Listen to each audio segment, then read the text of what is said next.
Good afternoon, Madam Chair, Mr. Vice Chair, esteemed committee. Brianna January with Chamber of Progress. We are a tech industry coalition center left. Our members include household names like Amazon, Apple, Google, Uber, etc. But unlike most industry associations, they do not have a vote or veto on our positions. We take our positions as a center left staff. In doing so, I'm the Northeast Director for Government Relations. My first time in Vermont. Very excited to be here. It's been a warm welcome. I'll note that I've prepared some comments, but I do hope this can be more of a conversation.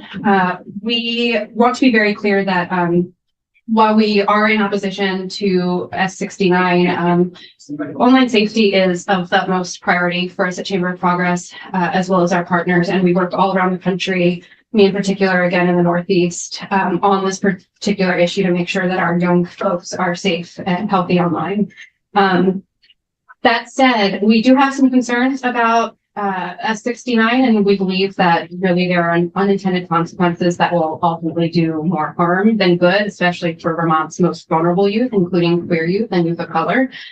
We do appreciate that the bill does not have an explicit age verification requirement like a lot of these bills do. However, there are multiple mandates in the bill that in essence would be a de facto age requirement. For all users, not just for our young people online. That would not only be a big encroachment on individual privacy for several reasons, but it would also potentially censor online content for, again, Vermont's most vulnerable youth. Namely, the bill has rather broad and underdefined definitions, and a lot of its mandates are subjective, which is what we take issue with. One issue being that there's a 2% threshold. To be frank, 2% threshold for young folks under 17 being online is rather difficult commercially, except for maybe silversingles.com. There's at least 2% of young people accessing pretty much any online service and internet website. That's just a fact, unfortunately. So we're talking about really a wide swath of online services being implemented in the bill, not just social media companies, for example. And the bill text also suggests empowering the Attorney General to establish what the bill called age assurance guidelines. This is seemingly an acknowledgement of the implicit age verification requirement. What we have concern with around age verification is really the fundamentals of implementing and the ultimate censorship for all users. Age estimation requires gathering a ton of data, whether you're explicitly requiring age verification via submitting your driver's license, for example, and then a social media company has that private data forever, which is rather counterintuitive when I think that we all agree that these online platforms already have a lot of our personal data. That's rather invasive. But also there are issues with the very limited technology that's available for what this bill considers to be the direct language in the bill, age assurance guidelines. We're talking about things like possibly using biometrics, your face, or even there are now technologies that can use your hand movements to estimate your age. From our perspective as a center-left organization, this is problematic because those technologies are inherently flawed and have a lot of bias.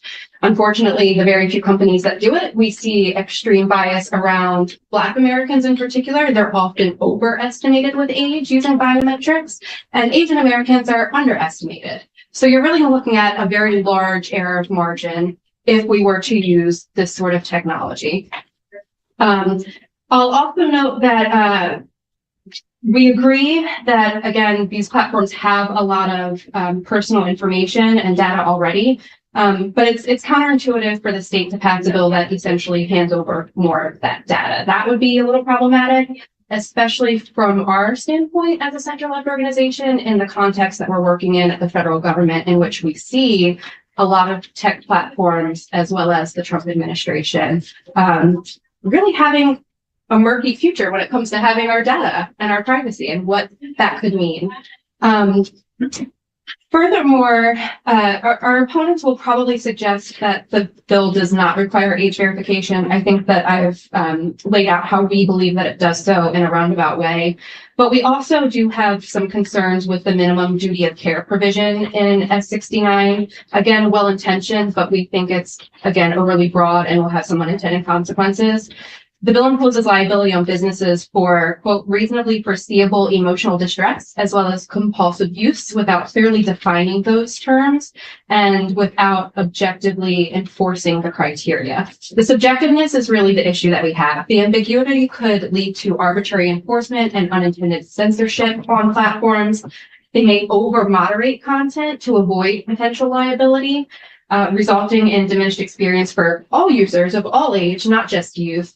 But in particular, we're worried about those implications for Vermont's most vulnerable youth, kids that are queer, especially kids that are in unsupported households and environments that turn to social media platforms in particular for community, for resources, for guidance, for coming home from school after being bullied and they're turning to their friends online. Under the subjective nature and broad definitions of the bill, we're genuinely concerned that they will no longer have access to that information and those communities. I say that not just as someone representing tech in many ways, but I say that also as a millennial who grew up queer and used online services for that very reason, to find community and resources. We also think that these broad standards could be misinterpreted in ways to also censor access to things like healthy content. The idea of compulsively searching online might be misconstrued that an LGBTQ kid is looking for community. So yeah, they're looking online quite a bit, right? They're scrolling social media online. Could that be misconstrued to be compulsive? And if so, are they no longer going to have access to that community and resource? But the same thing for example, teenage girls with eating disorder content, which obviously we are very opposed to. But the way that the bill is drafted, it could be misinterpreted to include healthy content as well. Someone searching for healthy nutritional information, body positive information and community as well. Again, I say that from experience as a millennial who grew up in the dawn of social media. We know that that's definitely not this body's intention or the intention of the bill, to be clear. So we're raising these concerns as considerations with the unintended consequences. Again, there's an imposition of a vague duty of care. We very strongly feel like the right approach to online safety and social media is through digital literacy. I'm very much a big proponent that digital literacy in our K through 12 education system should be kind of the next wave of our civics education.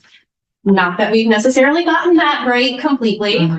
However, I think that there's something to be said about really incorporating safe online behaviors, whether it's around misinformation, disinformation, or quote harmful content in our K through 12 systems, because that's what our kids are accessing day in and day out, especially in a post-COVID world where we had kids spending years online learning. That was their only connection to resources and information.